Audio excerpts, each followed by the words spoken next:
ጌታን ማገልገል ምን ገጽታዎች አሉት? ጳውሎስ ምን ያስተምረናል? እንግዲህ ጳውሎስ በዚህ ቦታ ላይ ኢሹ ሆኖ ወይ መሰረታዊ ሆኖ የተነሳው ነገር ጳውሎስ እውነተኛ ሐዋርያ አይደለም የሚል ሐሰተኛ ከሳሾች ተነስቶበታል። እውነተኛ ሐዋርያ ቢሆን ኖሮ በዚህ እሳት ሰደድ ውስጥ ጥሏችሁ አይወጣም። ስለማይወዳችሁ ተዟዙሮ ገንዘብ እንደሚሰበስቡ እንደነዛ አይነት ሰዎች ናቸው ብሎ በጳውሎስ ላይ ያስወሩት ወሬ ነበር። ጳውሎስ እንግዲህ ምዕራፍ 3 ላይ ጢሞቴዎስ ነው ወደ ጳውሎስ መልእክቱን ያመጣው። ከዛ በኋላ ነው ደብዳቤው የተጻፈ። ምዕራፍ 3 ላይ የነበረውን ሁኔታ ጢሞቴዎስ ካመጣለት በኋላ ነው ምዕራፍ 3 ከ1 እስከ 3 ላይ ስትመለከቱት ጳውሎስ መልእክቱን የጻፈው። ጳውሎስ እንግዲህ ለዚህ ነገር ምላሽ ይሰጣል። ሁሉ ጊዜ በሱ ላይ ለሚመጡት መልእክቶች በቆሮንቶስ ሁለተኛ ቆሮንቶስ ላይም ስትመለከቱት እንደዚህ አይነቶች ነገሮች ትክክለኛ ነገር መስመር ያስይዛል። ያለ ማድረጉንና ያለ መሆኑን ያሳያል። በጣም በዚህ መጽሐፍ በዚህች ምዕራፍ ብቻ ምዕራፍ 2 ብቻ ታውቃላችሁ የሚል 4 ጊዜ ተጠቅሷል። እኔ ማን መሆነን አይታችኋል እያለ ነው። በህይወታችሁ ላይ የተሰራውን ሥራ ታውቃላችሁ፣ በምን አይነት መከራና መስዋዕት መተን እንዳገለገለ ታውቃላችሁ ብሏቸው ይነግራቸዋል። ሁለተኛ ጳውሎስ የሚለው እግዚአብሔር ምስክራችን ነው ይላል። አንድ ለብቻው ያስቀመጠበት ቁጥር 5 ላይ እንደሱ ነው። እግዚአብሔር ምስክራችን ነው። ሌላው ደግሞ ቁጥር 6 ላይ እናንተም እግዚአብሔርን ምስክራችን ናችሁ ይላል። ከአገልግሎት አንፃር እነዚህ ነገሮች በደንብ መሳል ያስፈልጋል። በዚህ ሁኔታ እንግዲህ ስንመለከት ዛሬ እግዚአብሔርን ሰው ደስ ሊያሰኝ ይችላል ወይ? ደካማ ሰው፣ አቅመ ቢስ ሰው እንዴት እግዚአብሔርን ደስ ማሰኘት እንደሚችል እንዲሁ ትንሽ ሐሳብ ልንገራችሁ። ሰው እንዴት እግዚአብሔርን ማስደሰት ይችላል? ኃጢአተኛ ሰው፣ ራሱን ማስደሰት የማይችል ሰው እንዴት እግዚአብሔርን ደስ ማሰኘት ይችላል? አንዱ ከባድ ነገር እሱ ነው። ግን መጽሐፉ ሰው እግዚአብሔርን ማስደሰት የሚችልበት የብቃት ጉዳይ አይደለም፣ ወይም የትምህርት ጉዳይ አይደለም፣ ወይም ደግሞ ጀግና ስለመሆን አይደለም፣ ወይ የተፈጥሮ ጉዳይ አይደለም። የሚያነሳው ግን የተለየ ነገር ነው። እግዚአብሔርን ደስ የሚያሰኝ ነገር ነው።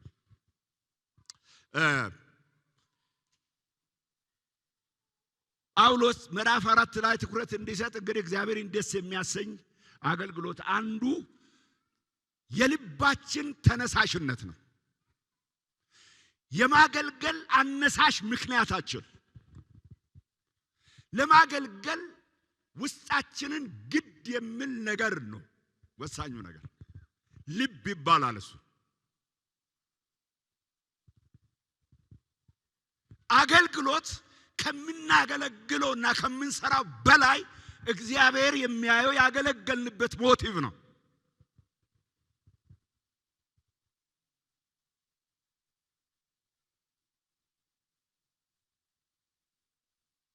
እግዚአብሔርን ለማገልገል መቀጣጠል መነሳሳት ያለው ልብን እግዚአብሔር ያከብረዋል፣ ይወደዋል። ጎናችሁ ያሉን ከዛሬ ቀን ጀምሮ ጌታን ለማገልገል የሚቀጣጠል ልብ እግዚአብሔር ይስጥ ይበሉት። አገልግሎት የልብ ቃጠሎ ነው። እግዚአብሔርን ደስ ለማሰኘት የመፈለግ ነው። ፈቃዱን ቅድሚያ ያደረገ ህይወት መምራት ነው። ቁጥር 4 አብረን እስቲ እንየው። እንደው እንደዚህ አይነት ክፍል እኔን ሞገተኝና ትንሽ ላንብበው። ምዕራፍ 2 ቁጥር 4 እንዲህ ይላል። ጳውሎስ በዚህ መጽሐፍ ላይ በጣም ጥሩ ነገር ለኔ የነገረኝ እሱ ነው። ምን እንዳል ቁጥር 3ን አልፋችሁ ማለት ነው።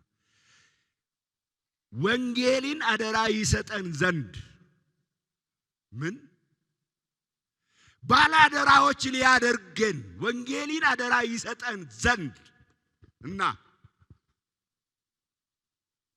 አደራን ልንቀበል ያለፍንበት መንገድ አለ ነው የሚለው ጳውሎስ። አገልጋይ ለመሆን መሰረት የተጣለበት ነገር አለ ይላል። ምንድነው የሚለው? ቀጥሎ ያለው አደራን እንቀበል ዘንድ እግዚአብሔር የታመንን ታማኞች መሆናችንን ለፈቃዱ ታማኝ መሆናችንን ለአጀንዳው ለዓላማው ታማኝ መሆናችንን ካለ በኋላ ቀጥሎ ያለውን ነገር ያስቀምጥበታል። መሆን ብቻ አይደለም፣ ልባችን የሚመረምር። ይሄ ነው እንግዲህ ልባችን የሚመረምር። ልብ መርምሮ የሰዎችን ፈቃድ አይቶ የሰዎችን ተነሳሽ አይቶ የሰዎችን ለእግዚአብሔር ዓላማ ያላቸው ለክብሩ ያላቸው ለፈቃዱ ያላቸውን አይቶ ቅቡላን የሚያደርግ እግዚአብሔር ነው። እግዚአብሔር ሰውን የሚቀበለው የተነሳበት ሐሳባችን መነሻ ነው የሚለካው ማለት ነው። አንድ መጽሐፍ አነብና ምሳሌ ምዕራፍ 27 ቁጥር ዛሬ እግዚአብሔር ፊት ብዙ ሰዎች እሱን አሰብኩት። ጌታ ኢየሱስ ክርስቶስ ደቀ መዛሙርትን ሲመርጥ እዛ መደዳ የተቀመጡትን 1 2 3 12 ተነሱ አላለም። እያንዳንዱን አልፎ አልፎ ነው የሚመርጠው። ለካ መመርመሪያ ያለው አገልግሎት የሰው ለእግዚአብሔር ያለው አመለካከት፣ ፈቃድ፣ ተነሳሽነት ወሳኝ ነገር ነው። አሁንም አገልግሎት ድርጊት ሳይሆን እግዚአብሔር የማየው ድርጊቱ የተከናወነበትን ልብ ነው የሚያየው። የድርጊቱ ማስፈጸሚያ ልብ ነው የሚያየው። እንዲህ ይላል ጳውሎስ። ለዚህ ነው ይሄንን ነገር እንግዲህ ጳውሎስ ሊቦግተን ይመስለኛል። ለነሱም እነሱ ነው የሚነግረው። እነዚህ ሰዎች እንደሚያወሩት አይደለም፣ እየተዟዟሩ እንደሚሰብኩትም አይደለም። ልብ መርምሮ ማን መሆንን አይቶ ታማኝነትን ለክቶ ለዚያ ወንጌል አደራ የሰጠኝ እግዚአብሔር ነው ይላል። እግዚአብሔር ነው የብቃቴ ምንጩ፣ እግዚአብሔር ነው ለክቶ ልክ ነው ይሄ ለዚህ ነገር ያለኝ እሱ ነው እንጂ እኔ አይደለሁም። ዕውቀቴን ችሎታዬ መርምሮ መዝኖ ከሌላ ጋር አነጻጽሮ አይደለም ነው የምለው፣ ልብ ነው ይላል። ይሄ ምሳሌ 27 ላይ ቁጥር 19 ልብን ካልን በኋላ ሌላውን አጭር አድርገን መሄድ እንችላለን።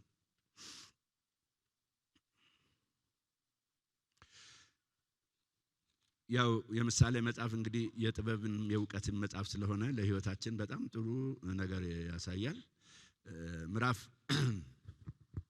27 ላይ ቁጥር 19 እንዲህ ይላል። ቁጥር 19 ፊት በውሃ ላይ ለፊት እንደሚታይ እንዲሁም የሰው ልብ ለሰው ይታያል። በዛኛው መጽሐፍ ቅዱስ ፊት ውሃ ፊትን እንደሚያሳይ ያንተ ልብ ደግሞ ያንተን ማንነት እንዲሁ ያሳያል። እኔ ድሮ ተማሪ ሁኜ እኛ ጋር እንትን አልነበረም። በነገራችን ላይ መስታወት በምንም ታምር አናገኝም እና አፍሮ ነው ጸጉሬን ማበጥረውና ያን ጸጉሬን ለማበጥር ወደ ውሃ ነው የሚሄደው። የማይንቀሳቀስ ውሃ ጋጄ ባፈጠረውና ያለው ፊቴን በዛ አይነት ሁኔታ ማን መሆነን ቀጥሩ መሆነን ሄዳለሁ ማለት ነው። እግዚአብሔር እንዲህ ይላል ዛሬ አንተ ማን መሆነን ልብ ያያል ይናገራል ይላል። የማንነት የማረጋገጫ ልብህ ነው። የምታወራው የምትለው ሰዎች ላንተ የሚሉት ነገር አይደለም። የኛ ማንነት ማረጋገጫ ልባችን ነው። ልባችን ማንነታችንን ያሳያል። ልባችን ኢየሱስን ያከብራል። ልባችን እግዚአብሔርን ሊያስቆጣ ይችላል። እንግዲህ አንዳንድ ነገር ስሜታችን ሲቆጣ ለምንድን ነው የተቆጣ ብሎ መጠየቅ ይፈልጋል። የምንናገረው ለምን ምክንያቱ ምንድነው? ምን አስቤ ነው የምናገረው ብሎ ማሰብ ይጠይቃል ማለት ነው። ስለዚህ ሐዋርያው ቅዱስ ጳውሎስ ይሄንን ነገር እንግዲህ የሚሞግተን ነገር ምንድነው? አገልግሎት መነሻው ልብ እንጂ ውጫዊ ገጽታ አይደለም ነው ማለት። ሰዎች እናድርግ ብሎ አድርጎታል። ወንጌል ሰብኳል። በየቦታ ዞሮ ተናግሯል። አዎ የኔ ጉዳይ ግን እሱ አይደለም። ልቤን አይቶ አድርግ ብሎ አደራ የሰጠኝ የሰራዊት ጌታ እግዚአብሔር ነው። ልቤን አይቶ ከኔ ጋር ያሉትን ልባቸውን አይቶ ለዚህ ነገር ባላደራ ያደረገን ባለቤቱ ነው።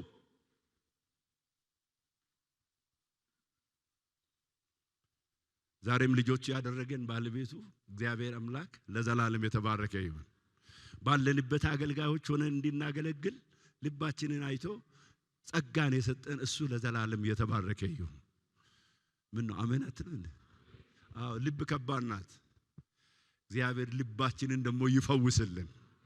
አዎ ልባችን ይፈውስልን። የተፈወሰ ልብ እግዚአብሔርን ደስ ያሰኛል። ጳውሎስ በጣም የሚገርማችሁ ነገር በዚህ መጽሐፍ ላይ ካነሳቸው ነገሮች አሁን ስንሄድበት የምንመለከተው ስለዚህ ነው። ዳዊትን እግዚአብሔር ሄደና በዚህ ቤተክርስቲያን ተሰብኳል። አንደኛ ሳሙኤል 16:7 እንደው እዛ ጋር ትንሽ ምርመራ አድርገን ጾም ጸሎትን ማውጀን ቢሆን ጥሩ ነበር። እህታችን በሰበከችው ስብከት የእግዚአብሔር መነሻ አለች። የእግዚአብሔር ምርጫ ቁመና አይደለም። የእግዚአብሔር ምርጫ የሆነው ነገር ከመያዝ ጋር የተገናኘ አይደለም። ገና በግ ጠባቂ የሆነውን ዳዊትን ሰው ፊትን ያያል፣ እግዚአብሔር ግን ልብን ያያል። ኦ ሃሌሉያ! ሰው ልብን ያያል፣ ልብስን አይደለም ልብን ያያል። ያስከውን ሳይሆን በውስጥ ለእግዚአብሔር ያለውን መሻትን፣ ራብን፣ ጉጉትን እግዚአብሔር ያያል። ማየት ብቻ አይደለም፣ አንድ ቀን የክብር ንጉሥ ይመጣል። ክብር ለኢየሱስ ይሁን። እግዚአብሔር ራብህን፣ ጉጉትህን፣ ጥማትህን ለክርስቶስ ያለ ለመስቀሉ ያለ እግዚአብሔር ይመለከተዋል። በጣም የሚገርመው ነገር ለዛ ነው አንደኛ ሳሙኤል እግዚአብሔር የሚያየው ልብ ነው። እግዚአብሔር የሚያየው ልብ ነው። እግዚአብሔር የሚያየው ልብስ አይደለም። እግዚአብሔር የሚያየው ትምህርት አይደለም። እግዚአብሔር የሚያየው ዘር አይደለም። እግዚአብሔር የሚያየው የሆነ ነገር አይደለም። እኛ ለሱ ያለን ረሃባችንን አማኑኤል ያያል። አሁን እንኳን ኢየሱስ ያያል። አሁን እንኳን የአማልክት አምላክ እግዚአብሔር ያያል። ኢየሱስ ያያል። በርግጥ ያያል። ላየው ነገር ደግሞ እግዚአብሔር እጁን ይዘረጋል። ላየው ነገር ደግሞ እግዚአብሔር ዕውቅናን ይሰጣል። እግዚአብሔር አይቶ ዕውቅና ሰጪ አምላክ ነው። እና ጳውሎስ እዚህ ጋር ምን ነው የሚለው? የሹመቱ መነሻ ከሰው አይደለም ከእግዚአብሔር ነው የሚለው። ዛሬ ብዙዎቻችን ለሹመት ችግር ውስጥ ያለ ነው ከሰው ነው። ምን በቃ ሹመኝ ነው። እግዚአብሔር የሾመውን ማንም አይሽርም። በሳምንት ሰርቶን ሳምንት የሚቆም አይደለም። የእግዚአብሔር ሹመት ከቅባት ጋር ነው። የእግዚአብሔር ሹመት ከአብሮነቱ ጋር ነው። እና ሳሙኤልን ሰሞኑን እናጠና ነበርና ዳዊት ወደ ሳኦል ተነስቶበት ወደ ሳሙኤል ሸሸ። ሲሸሽ ዳዊት ሳኦል ያው ጉደኛ ነው፣ መልእክተኛ ሄዱና ዳዊትን አንገቱን አንቃችሁ ይዛችሁ ነው አለ። ያለው ከማን ጋር ነው? ከሳሙኤል ጋር ነው። ሳሙኤል ጦር የለውም። የሰራዊት ጌታ እግዚአብሔር አብሮነት ግን አለ። ቅባት አብሮነት አለ። እነዚህ የተላኩ ሰዎች መንገድ ላይ ትንቢት እየተናገሩ ይሄዳሉ። ከመሳሪያ የሚበልጥ የእግዚአብሔር ጣት አለ። ለኢትዮጵያ እግዚአብሔር አለ። ለጓዳሽ እግዚአብሔር አለ። ለባዶነት ሙላት የሚሆን እግዚአብሔር አለ። እግዚአብሔር ላንተ ለደካማውም ለብርቱም እግዚአብሔር ልቡ ንጹህ ለሆነው እግዚአብሔር አለ።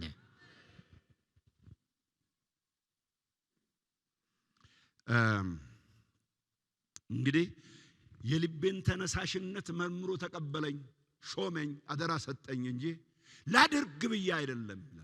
እንደውም እንግዲህ ላሳያችሁ ብሎ ይናገራል። የአገልግሎቱ መሰናዶ ስትመለከቱት 1 እና 2 ሳሙኤል በጣም ነው ጳውሎስ በጣም የሚገርም ነገር ነው። የአገልግሎቱ መሰናዶ ራሱ ስትመለከቱት ሁላችሁ ወደ እናንተ የመጣንበት ነገር እንደዚህ ነው ይላል። ምን የሆነ ነገር ትራንስፖርት ይከፈልናል ብለን አይደለም። እናስ የሆነ ነገር ታደርጉልናላችሁ፣ እንደው ጥሩ ማረፊያ እናገኛለን፣ ጥሩ ቤት ይከራዩልናል ብለን አይደለም ወደ እናንተ የመጣ ነው አለ። እና እንዴት ፊልጵስዩስ የደረሰብንን ይዩታል። የክርስቶስ ኢየሱስን መስቀል የተሸከመ ሕይወት ራቆታቸውን አድርጓቸው ፊልጵስ ላይ የሟርት መንፈስን ነፃ ማውጣት እኮ ትልቅ ዕድል ነው። ግን ያስገረፋቸው ደግሞ እሱ ነው። ተገርፎ ተጠርቆ ደም በደም ሆኖ ሳሉ እግዚአብሔር በሚያስገርም ሁኔታ የወይኑን መሰረት አናወጠ። ጳውሎስን ከእስር ቤት አወጣ። እየደሙ ያዘሙ ነበር እየደሙ። ዛሬ አንድ ነገር ሲልንገራችሁ በዚህ ላይ እግዚአብሔር ወደ ውስጥ ስላመጣ ነው። እየተጨነቃችሁ የእግዚአብሔር ፍቅር በልባችሁ ካለ አምልኮ አይቆምም። በችግራችሁ ውስጥ ኢየሱስ ይመለካል። በባዶ ነገር ውስጥ ኢየሱስ ይመለካል። ይሄኑ አምልኮዬን የገታ የምትሉት ከመንፈስ ቅዱስ በላይ አድርጋችሁታል ማለት ነው። መንፈስ ቅዱስ ከችግር በላይ ነው። የእግዚአብሔር ፍቅር ከሁኔታ በላይ ነው። ያመልኩ ነበር፣ ያዜሙ ነበር። በዛ እየደማ እየተጠረቀ ከውስጣቸው ደም እየወጣ እነሱ ደግሞ ወደ ሰማይ ያስገቡ ነበር ምስጋና።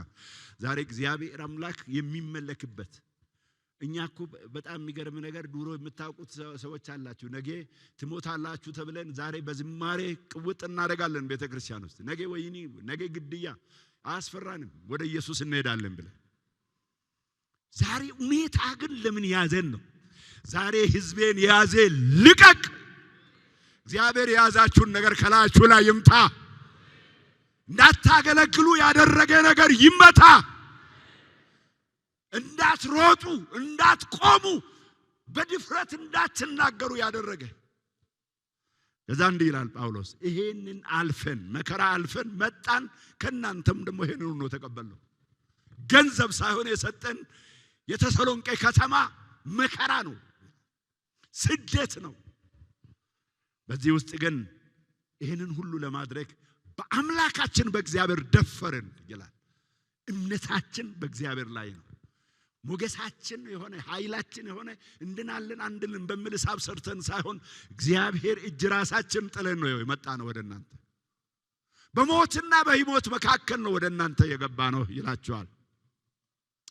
እንግዲህ የጳውሎስን አነሳሽ ምክንያቶችን ትንሽ ልንገራችሁና ከዛ ወደ ሌላ ሐሳብ ልውሰዳችሁ። እንዲህ ይላል ጳውሎስ ቁጥር 4 ቁጥር 5 ቁጥር 6 ላይ አገልግሎቱን አነሳሽ ሲናገር ጳውሎስ እንዲህ ብሎ ይናገራል።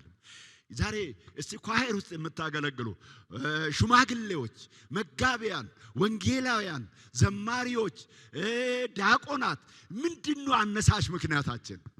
ይህንን እንድናገለግል አቀጣጣዩ ምንድነው?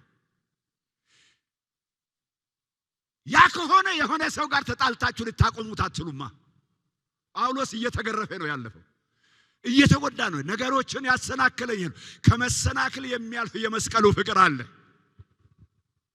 ፕሮግራም አድርጎ መሄድ አይደለም አገልግሎት። ቦታ ቢሰጥም ባይሰጥም እግዚአብሔር በውስጣችን ተነሳሽነት ካመጣ አገልጋይ ነን ለዘላለም። ቦታ አይደለም አገልግሎት፣ ዘመን አይደለም አገልግሎት፣ የዘላለም ሕይወታችን ያማከለ ነው አገልግሎት። ጳውሎስ እንዲህ ይላል ቁጥር 4 ላይ ልባችን የሚመረምረው ማለት እግዚአብሔርን ደስ ለማሰኘት አገልግሎታችን እግዚአብሔርን ደስ ለማሰኘት ነው ይላል። እንዴት ነው እግዚአብሔርን ደስ የምታሰኘው? እግዚአብሔር የሚደሰተው ምን ስታረግለት ነው ብሎ ጳውሎስ የሚጠይቁት እንዲህ ይላል። እንደምታውቁት ይላል እነሱን ያቆላመጥነ ከቶ አልተናገርንም። ቁልምጫ ሰዎችን ደስ ለማሰኘት የሆነ ነገር ለማድረግ አይደለም መልእክታችን። መልእክታችን የቁልምጫ መልእክት አይደለም። ሰውን ደስ ለማሰኘት የሚያደርግ መልእክት አይደለም። እና ምን ብሎ ይናገራል? ከቶ አልተናገርንም። እግዚአብሔር እንደሚመሰክር እያመካኘን በሆነ ምክንያት ላይ የቆመ መልእክት አይደለም ያለን። የክርስቶስ ሐዋርያት በነገራችን ላይ እዛ ጋር ስላስም ጢሞቴዎስም ጳውሎስም ሐዋርያ ብሎ ጠርቷቸዋል። ሶስቱንም የእግዚአብሔር ሐዋርያት እንደመሆናችን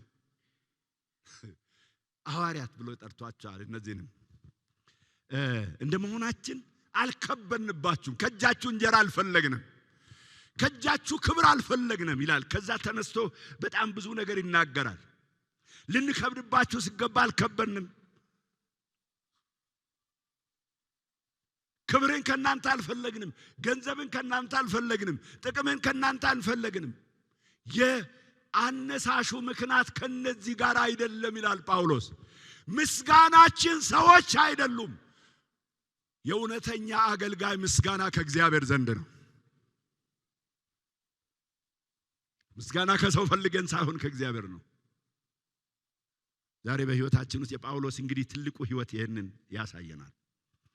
ከዛ ጳውሎስ በጣም የሚገርም ነገር የሚናገረው ቁጥር 7 ላይ የአገልግሎቱን አፈጻጸም የፈጸመበትን ትግበራ ደግሞ ይናገራል። ልጆች እናት ለልጆቿ እንደምትሆን ነገራችን ላይ እናቶችና አባቶችን ለይተዋል። እዚህ ጋር አሁን ልጆች ቤት ውስጥ ጥናት ሲያቆሙ እናቶች ምን የሚያደርጉ ይመስላችኋል? ሳጥኑ ጫወታ ቢያበዙ እናቶች ምን ያደርጋሉ? ትንሽ ተጫወት፣ አባቴ ሲከመጣ ግን ይገርፋል። ተጫወት ግድ የለም፣ አባቴ ሲመጣ ግን መጣ አባቴ መጣ ግባ፣ ልጁ ወስዶ እንዲህ ያደርጋል። እና ይሄ በጣም አስገራሚ ነገር ነው። እናቶች በቃ እንትን ናቸው፣ ሩሮች ናቸው። ለልጆቻቸው በጣም እንክብካቤ ያደርጋሉ፣ ግን ቆፍጣና አይሉ።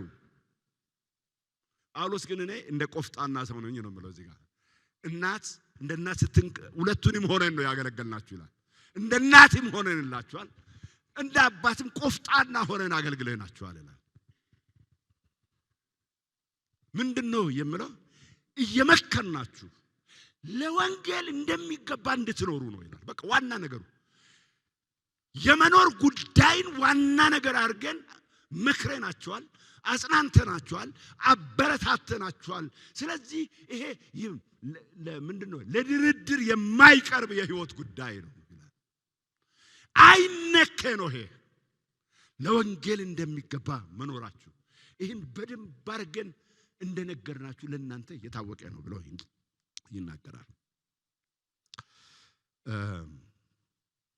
እንግዲህ በዚህ መጽሐፍ ውስጥ በጣም የምንመለከተው ነገሮች አንዳንዶቹ ይሄ ነው። እግዚአብሔርን ደስ የሚያሰኝ ጥቅም አለመፈለግ፣ ራስ ወዳድነት በጣም አደገኛ ነገር ነው። ክብር መፈለግ በጣም አደገኛ ነገር ነው። ዛሬ አገልጋይን ከአገልጋይ በቦክስ የሚያማታ ማለት ቃላት ወይም ደግሞ የፊት እንትን ማለት አንዱ የመነጨ ከዚህ ነው። የራስ ወዳድነት ቀንበር ከላያችን ላይ ይሰበር፣ እግዚአብሔር ይስበረው። ራስ ወዳድነት፣ እኔነት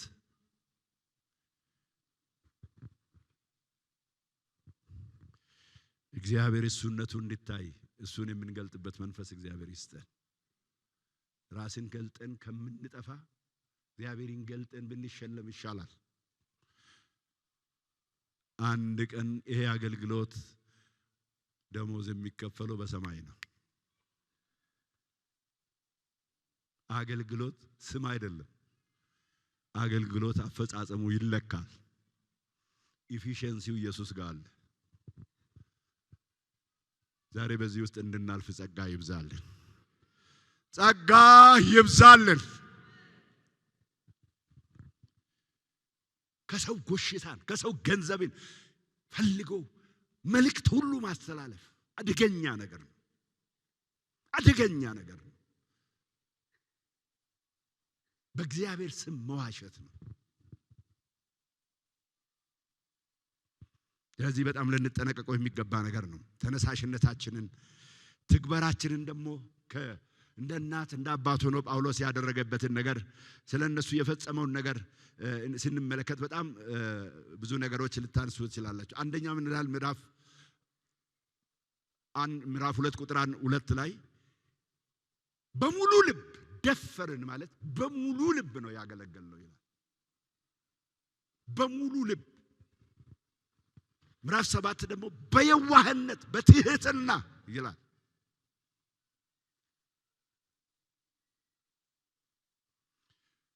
ምዕራፍ 10 ላይ በንጽህና በቅድስና ያለምንም ነቀፋ በመካከላችሁ ተመላልሰን በምሳሌነት ሕይወት ነው።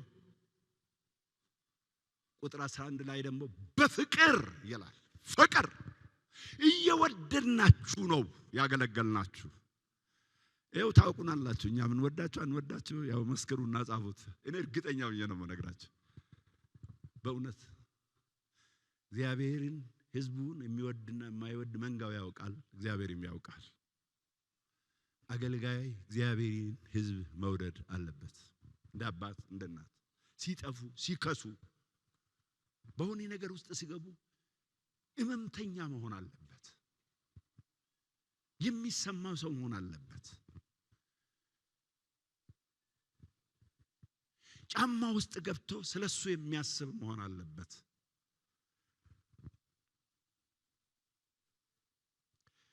በጣም የሚገርማችሁ ነገር ሐዋርያው ቅዱስ ጳውሎስ ይህንን ነገር በደንብ ከዘረዘረ በኋላ ወደ ሰዎች ደግሞ ህይወት ይመጣል።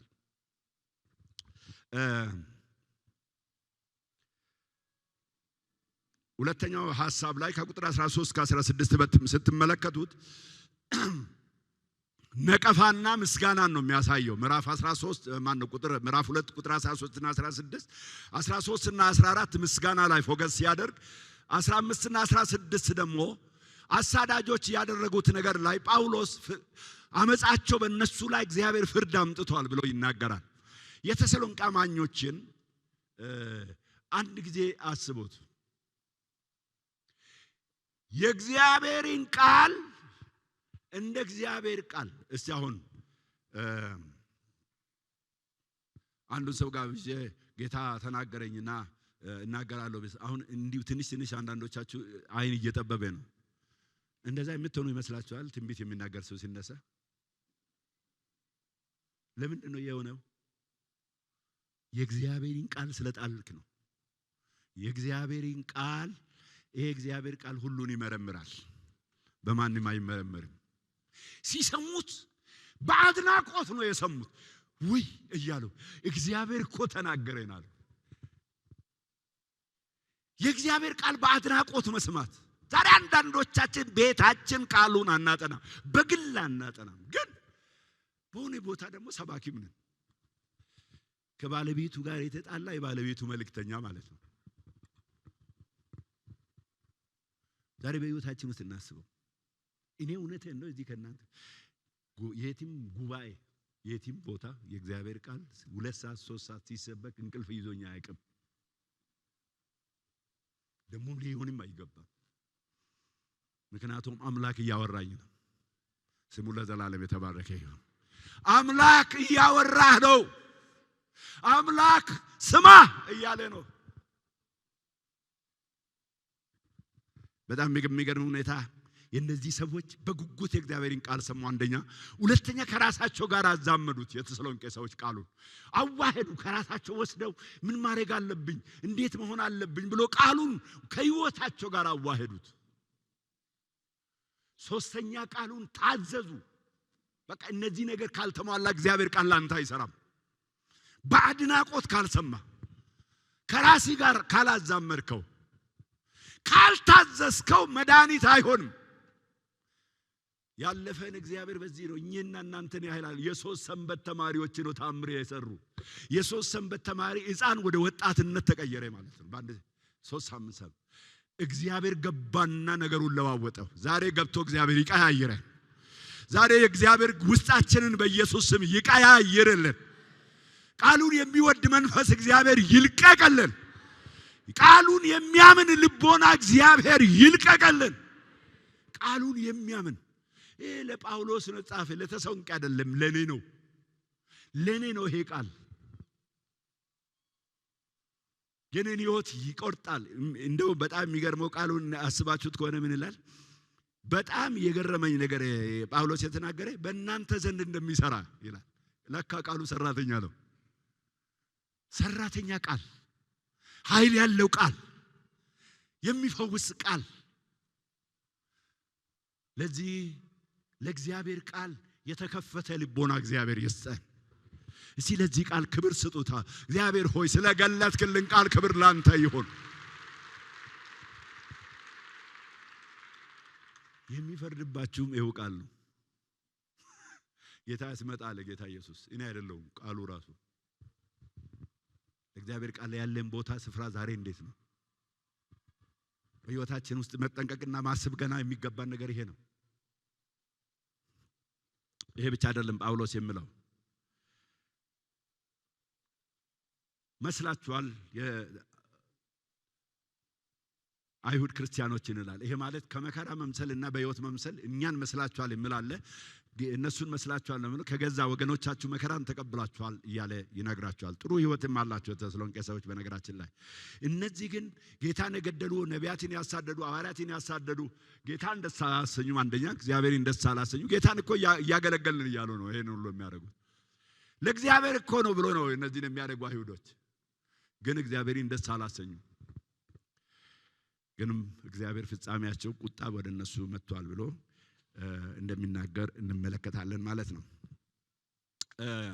የመጨረሻውን 17 እና 18 20 ላይ ጳውሎስ የነበረው የልብ ሸክም ትንሽ ምዕራፍ 3ን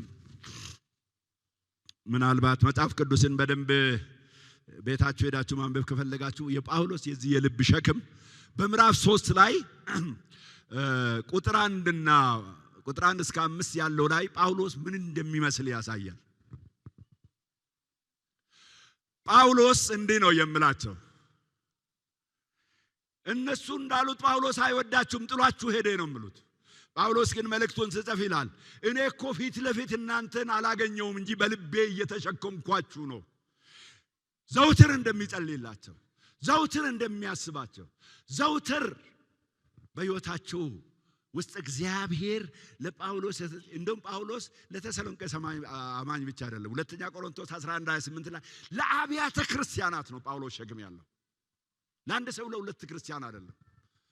ዛሬ ስለ ዓለም አቀፏ ቤተ ክርስቲያን የሚጨነቅ አማኝ ይኖር ይሁን?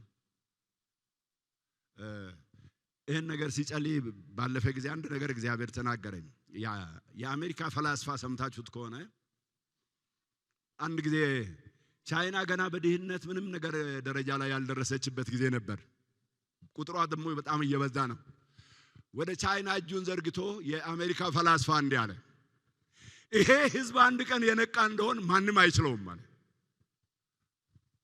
ዛሬ ያንቀላፋችው ቤተ ክርስቲያን ኢየሱስ ያነቃታል። ያን ጊዜ ግን የሰይጣን ሥራ ለዘላለም ይፈርሳል። ሙሽራው ለሙሽርት ሊመጣ እግዚአብሔር አዲስ ነገር ያደርጋል። ሙሽርትን እግዚአብሔር ሲያነቃ የዲያብሎስን ሥራ የምትበቀልበትን ጸጋ ይሰጣታል። አንተን እግዚአብሔር ያነቃል። እኔን እግዚአብሔር ያነቃል። ዛሬ ከለብታ መንፈስ እግዚአብሔር ያነቃል። መንቃት አለብን። እና ጳውሎስ ልብ ውስጥ ምን ያህል አማኞችን እንደሚሸከም አማኞችን አሁን ስለናንተ ምን ጸልይ ይመስላችኋል? አላውቀውም። ጉዱ እንግዲህ እዚህ ላይ ነው። አማኞችን የሚወድ የሚሸከም በልብ ውስጥ ስፍራ ያለው ሰው ሰውን ክቡርነት የተረዳ ነው ጳውሎስ። የሰውን ክቡርነት ከገንዘቡ ጋር አይደለም፣ ክርስቶስ ያለው ሕዝብ ምን ያህል ክቡር እንደሆነ ጳውሎስ የተረዳ ነው። ያ የተጀመረው በሕይወታቸው ያለው ጅምር እንዳይቆም ወደ ክርስቶስ ፍጻሜ እንዲሄድ ጳውሎስ በሚገባ ይህን ነገር ይናገራል። ለጥቂት ጊዜ ፊታችሁን ማየት ነው ያጣሁት፣ ነገር ግን በልቤ አላችሁ፣ በልባችን አላችሁ፣ እንጸልይላችኋለን፣ እናስባችኋለን እያለ ጳውሎስ ይናገራል። ወደ እናንተ ልንመጣ ሞክረናል ግን አልቻለን። እኔ ጳውሎስ ግን ይላል እኔ ደግሞ ብሎ ያስም እኔ ይላል። ከዛ በኋላ ጢሞቴዎስ ሄዷል። ምናልባት ስላሴም ሄዶ ሊሆን ይችላል። ጳውሎስ ግን አለ። ጳውሎስ ታዲያ ሰይጣን አሁን እንዲህ ስትሉት በቃ ችን ክፍል ስታነቡት የኔን ነገይም በቃ ሰይጣን እያስተጓጎለ ነው እግዚአብሔር ይገስጸው ትላላችሁ። ማለት ሰይጣን በቃ ከእግዚአብሔር ችሎታ በላይ አድርጎ ወደ መሳል ይወስዳቸዋል። ይሄ ጉዳይ ግን ትንሽ ረቀቅ ያለ ጉዳይ ያለበት ነገር ነው። ምዕራፍ 17 ቁጥር 9 ላይ ያሶን የሚባል ሰውና ጓደኞቹ እነ ጳውሎስን ከከተማ ወጥቶ በስደት ምክንያት ሲሄዱ ዳግመኛ እነሱ ወደዛች ከተማ ጳውሎስ በተለይ እንዳይመለስ ዋስ ጠርቶ ነው፣ ፍርማ ፈርሞ ነው ያሉትና ጳውሎስ ተመልሶ ወደዛ ከተማ ቢገባ ኢያሶንና ጓደኞቹ ላይ አደጋ ነገር አለ። የሰይጣን ጉዳይ ብቻ አይደለም፣ በውል ውስጥ የተቃኘ ነገር አለ እዚህ ጋር። እና ጳውሎስ ለዚህ ነው ሰይጣን አዘገየኝ፣ መጥቼ የሌሎችን ሞት የሌሎችን አደጋ እንዳላይ እያለ እየጸለየ ከእግዚአብሔር ጋር ይነጋገር ነበር። ይሄ ማለት ሰይጣን አይዋጋም ማለት አይደለም። ሲበናው ከእኔና ከእናንተ በላይ ነው፣ ይዋጋል። በውጊያው ላይ ድልን የሚሰጥ ኢየሱስ ግን ከኛ ጋር አለ። ይዋጋል፣ አያሸንፍም። ሰልፉ የእግዚአብሔር ነው። ኃይል ሁሉ የእግዚአብሔር ነው። ደካሞችን ብርቱ የሚያደርግ የነገሥታት ንጉሥ በዙፋኑ ላይ አለ። አይዞ አሁንም እየተዋጋ ሊሆን ይችላል፣ ነገር ግን አያሸንፍም። ያስጀመረ ኢየሱስ ያስጨርሳል። ባንተ ህይወት ላይ፣ በኔ ህይወት ላይ፣ በልጆቹ ላይ እግዚአብሔር ዓላማው ትልቅ ነው። ግን ልባችን ግን ቦታ ከለቀቀ እግዚአብሔር ያሸንፋል ብላችሁ አታስቡት። ከልባችሁ ጋር ነው። ለእግዚአብሔር ተገኝታችሁ ከጮኻችሁ እግዚአብሔር ነፃ ያወጣል። እግዚአብሔርን የከዳ እግዚአብሔርን ያቀለለ ልብ ይዞ መጸለይ አይደለም። እግዚአብሔርን ያከበረ ልብ ይዞ ስትጸልዩት እግዚአብሔር ያከብራል። እግዚአብሔር ነፃ ያወጣል። ስሙ ለዘላለም የተባረከ ይሁን። ቁጥር 19ን እንደገና ላሳስባችሁ ፈልጋለሁ። እንደገና እናነበዋለን። ጳውሎስ ፍጻሜ ላይ ያተኮረ አገልጋይ ነው።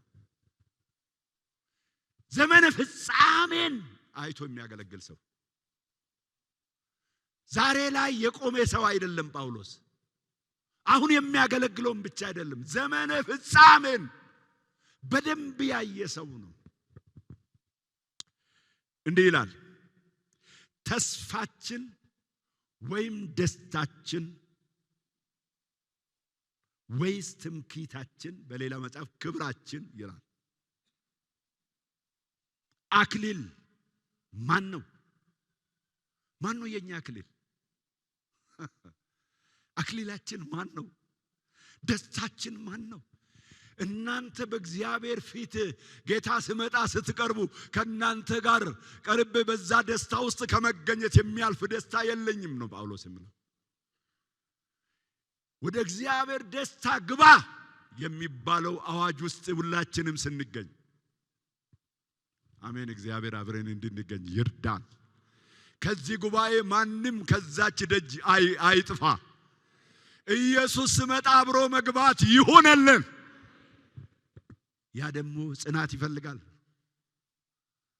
ጳውሎስ ፍጻሜ ላይ ያተኮረ አገልግሎት ነው።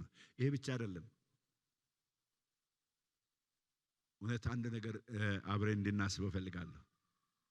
እናንተ አሁን ቁጭ ብላችሁ ስናገለግላችሁ ወይም ለየትም ቦታ የምናገለግለው አገልጋዮች በጣም ያነሰ ዝቅ ያለ አይደላችሁ። ለእናንተ ለኛ ተስፋችን ናችሁ። እናንተ ለኛ ለምኛ እኛ ቆመን ብናገለግልም እናንተ ለኛ በእግዚአብሔር ፊት አክሊላችን ናችሁ። እናንተ ለኛ በእግዚአብሔር ፊት ትምክህታችን ናችሁ፣ ደስታችን ናችሁ። ተራ ህዝብ አይደላችሁም። ክብር ለኢየሱስ ይሁን። ትምክህት ናችሁ፣ ደስታ ናችሁ። እግዚአብሔር ሲመጣ የአክሊሉ መሰጠት ምክንያቶች ህዝቡ ነው።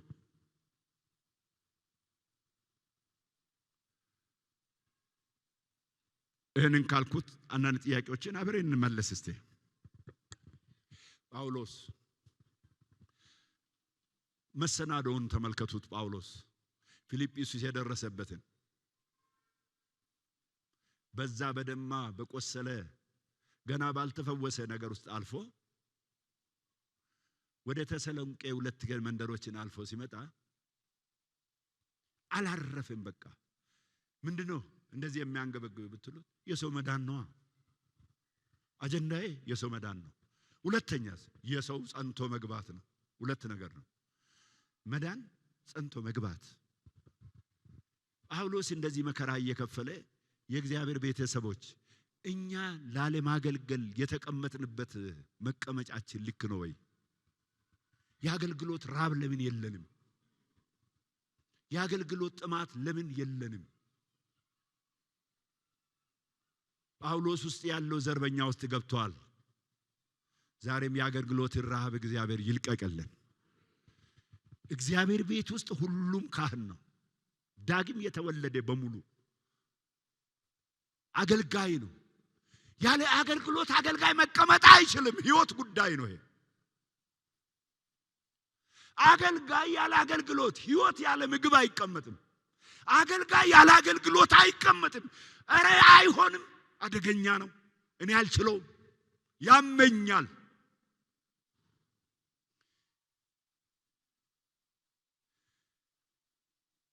ቤት ውስጥ አንዳንድ ጊዜ እንደው ትንሽ ክፍተት አሳይቶኝ ቢሆን ከሆነ የማገልገል ጉዳይ ስልክ ደውዬ ካንዱ ሰው ጋር እንዴት ነው አሞኛል፣ ቆይ እንደው አገልግሎት አገኘው በየው በዛው ስልክ ጸሎት እቀጥላለሁ፣ በዛው ቃል እቀጥላለሁ። አይሆንም። አገልጋይ ያለ አገልግሎት አይኖርም። የተገጠመለት መሳሪያ ነው። ያድናል የናዝሬቱ ኢየሱስ። ዛሬ በኢየሱስ ስም ይገጠምልን። እግዚአብሔርን ማገልገል ይሁንልን። ያለ አገልግሎት አትቀመጡ ወገኖች ሆይ። ቢያንስ አገልግሎት ማለት በብዙ መንገድ ነው። የግድ መድረክ ላይ መውጣት አይደለም።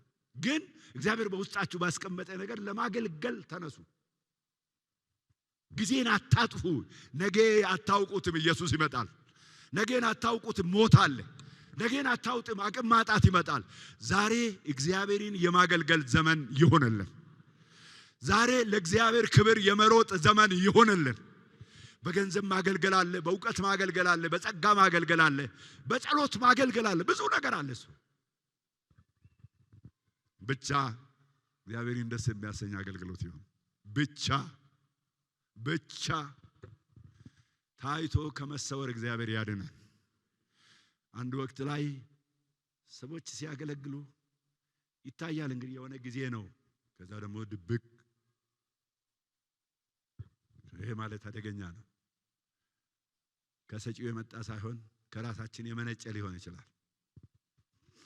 ከሰጪው ግን ኃይል ይሰጣል፣ ጥበብ ይሰጣል፣ ተነሳሽነት፣ ጸጋን፣ ምሕረት ይሰጣል።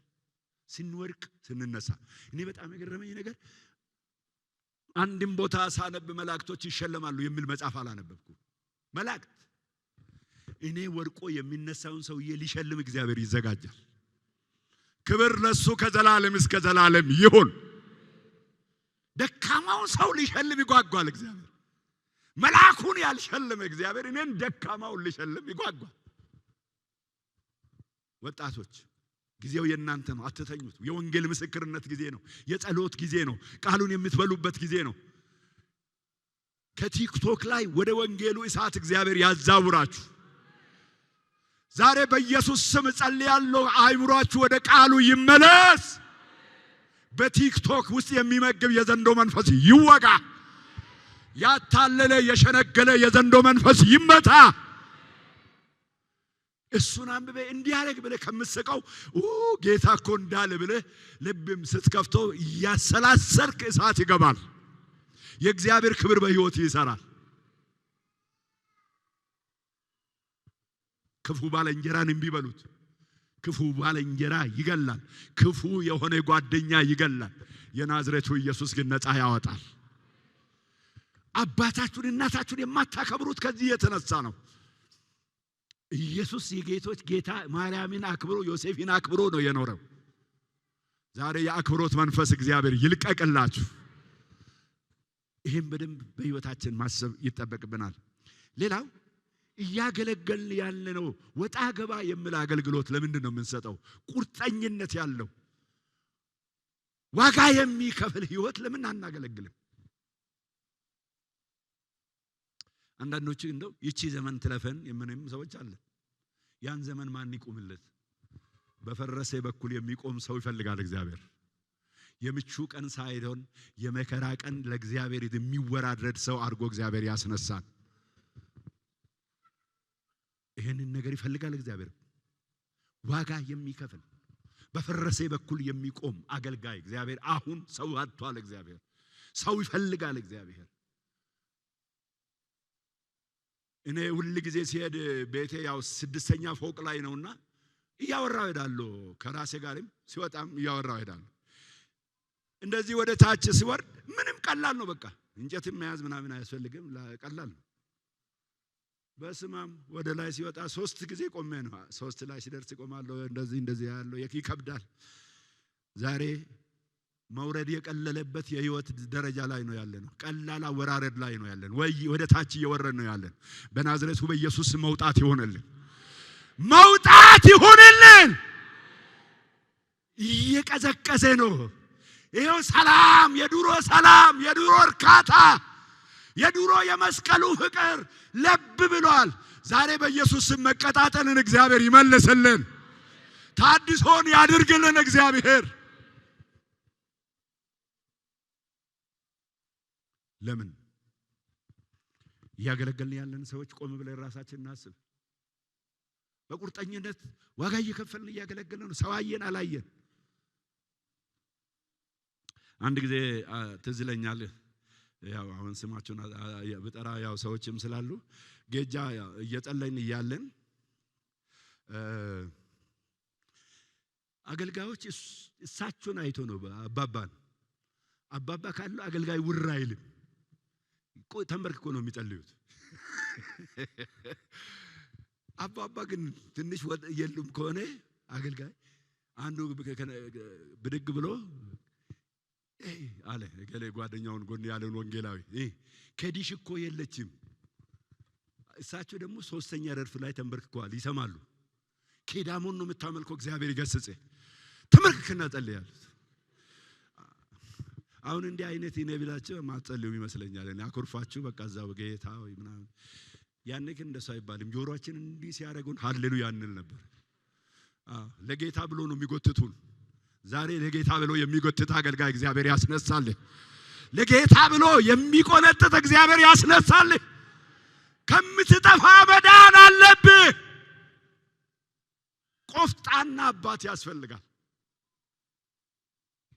እግዚአብሔር ማስተዋሉን ይስጠን። በመጨረሻ ጳውሎስን የሳልኩበት አንድ ስላገኘው ጳውሎስ ሰሞችን ለማገልገል መልካም እድሎችን ይፈልጋል። መልካም እድሎችን ይፈልጋል፣ አጋጣሚዎችን ይፈልጋል እንጂ ቁጭ ብሎ አይጠብቅም። ለማገልገል መንገድ ይፈልጋል ጳውሎስ። ለማገልገል የት ጋር ሊሄድ ብሎ ይጸልያል። ዛሬ ከመቀመጥ ለማገልገል መንገድ መፈለግ ይሆንልን። መንገድ መፈለግ የሆነ ቦታ ሲሰጠን ነው። እኛ እንደው ስልክ መደወል ምናምን ያነሳሳል። አገልግሎት እሱ አይደለም። እዚህ ውስጥ ነው ሸክሙ፣ እዚህ ውስጥ ነው ረሃቡ፣ እዚህ ውስጥ ነው ፍቅሩ፣ እዚህ ውስጥ ነው ተነሳሽነቱ። እግዚአብሔር ሆይ ዘመናችንን አድስልን። እግዚአብሔር ሆይ ወደ ቀድሞ ክብር ይመልሰን። እግዚአብሔር ሆይ ወደ ቀድሞ የረሃብ ጥማት መነሳሳት ቃጠሎ ወዳለበት ወደ መስቀል ፍቅር መልሰን። እግዚአብሔር ሆይ ልክ አይደለንም፣ ትንሣኤ ይሁንልን። እግዚአብሔር ሆይ ልክ አይደለንም፣ የመታደስ ጊዜ ይሁንልን።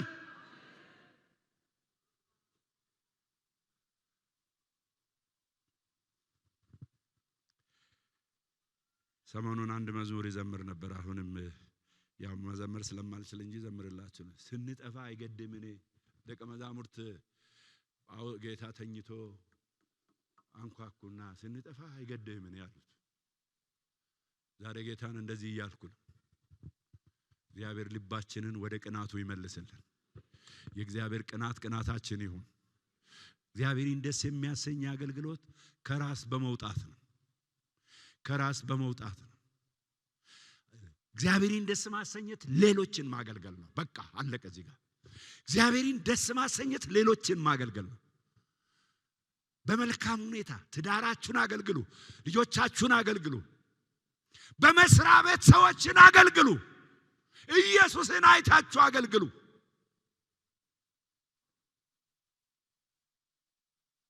እንዴ ነገን እንዴት ትጠብቃላችሁ? ያለው ቀን ዛሬ ነው። ነገ ምን እንደምትሆን አታውቅም። ያለን እድል ዛሬ ነው። ዛሬ እድላችን ለክርስቶስ እንድናገለግል እግዚአብሔር ይርዳን። አሜን፣ ይርዳን። እግዚአብሔር ቃጠሎውን ይጨምርልን። ልብ ውስጥ ያለውን ቃጠሎ በእኛ ውስጥ ይጨምር እግዚአብሔር። ጳውሎስ አንድ ጊዜ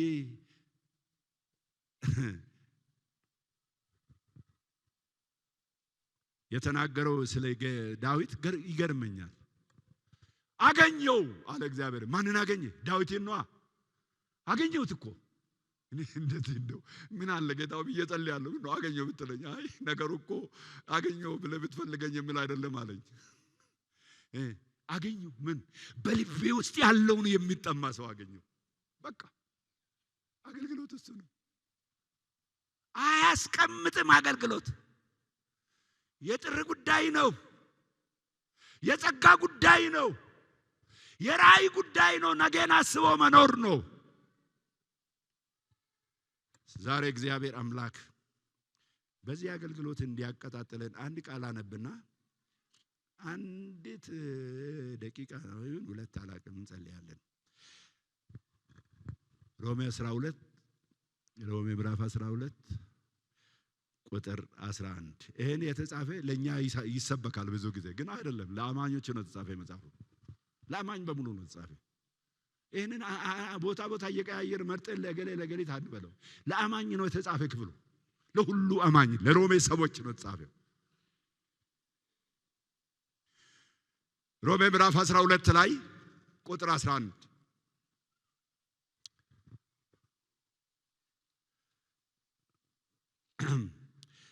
እንዲህ ይላል፣ ከመትጋት አትለጉሙ፣ በመንፈስ የምትቃጠሉ ሁኑ፣ ለጌታ ተገዙ፣ በተስፋ ደስ በላችሁ፣ በመከራ ታገዙ፣ በጸሎት ጽኑ፣ ቅዱሳንን በሚያስፈልጋቸው እርዱ፣ እንግዶችን ለመቀበል ትጉ ይለናል። እንዲህ ነው የሚለው ቃሉ። በመንፈስ የምትቃጠሉ ሁኑ። በመንፈስ የምትነሳሱ፣ ለማገልገል የምትነሳሱ፣ ለመጸለይ የምትነሳሱ፣ መልካም ለማድረግ የምትነሳሱ ሁኑ። ውስጣችሁ የፍቅር ቃጠሎ፣ የአገልግሎት ቃጠሎ፣ የመልካም ሥራ ቃጠሎ ይታይ። ክርስቶስን ከሰማይ ያወረደው የአጋፔ ፍቅር በእናንተም ይቀጣጠል። አሜን ይሁንልን። ይሄ ነገር እግዚአብሔር ከዛሬ ጀምሮ በመንፈሱ ውስጥ ሰውነቴን ያንድድልኝ የምትሉ እስቲ እጆቻችሁን ከፍ አድርጉና አሳዩ። ወዝወዝ አድርጉና እግዚአብሔር መንፈሱ በመንፈሳችሁ ላይ አምጥቶ የውስጥ ቃጠሎ ያድርግልን። እግዚአብሔር የውስጥ መነሳሳት ያድርግልን። እግዚአብሔር የውስጥ ግለት ያድርግልን። እግዚአብሔር በመንፈስ ግለት መውጣት ይሆንልን። ወጣቶች በመንፈስ የሚሞሉበት ጊዜ ይሆንልን። ታዳጊዎች በመንፈስ የሚሞሉበት ጊዜ ይሆንልን። አገልጋዮች፣ ሽማግሌዎች እግዚአብሔር በመንፈሱ ያስክረን። የፍቅሩ ሰካራሞች ያድርገን። የአገልግሎት ሰካራሞች ያድርገን። የንጹህ ልብ አገልግሎት እግዚአብሔር ይፈልጋል። ንጹህ ልብ ይፈልጋል። ንጹህ ልብ ይፈልጋል። እጮሃለሁ፣ ንጹህ ልብ ይፈልጋል። ከንጹህ ልብ የሚወጣ እምነትና ፍቅር ይፈልጋል። መንፈስ ቅዱስ ተናገረኝ። እጮሃለሁ፣ ንጹህ ልብ ይፈልጋል። እግዚአብሔር ቤት የተስፋው ይሄ ነው። እግዚአብሔር ዛሬ ይሄንን የሚያጠራ እሳት ይላክልን። ይሄንን የሚያስወግድ እሳት ይላክልን። ይሄንን ገለባ የሚያስወግድ እሳት እንደሚነጥቅ አውሎ ነፋስ ቤቱን የሞላ ጴጥሮስን የቀየረ ጳውሎስን የቀየረ ጸጋውን ያበዛ ይሄ መንፈስ ያቀጣጥለን።